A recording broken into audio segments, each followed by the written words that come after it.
للمتقين مفازا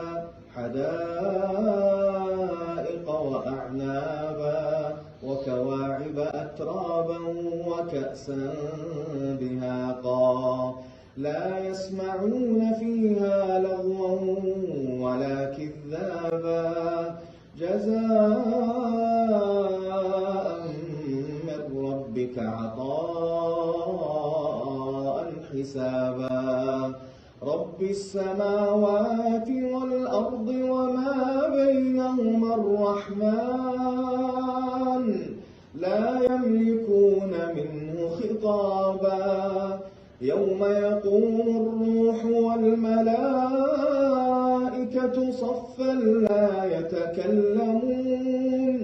لا يتكلمون إلا من أذن له الرحمن وقال صوابا ذلك اليوم الحق فمن شاء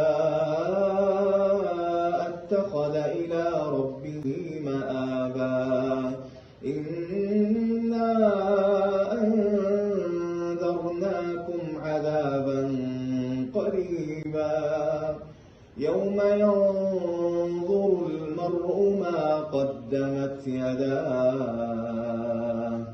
ويقول الكافر يا ليتني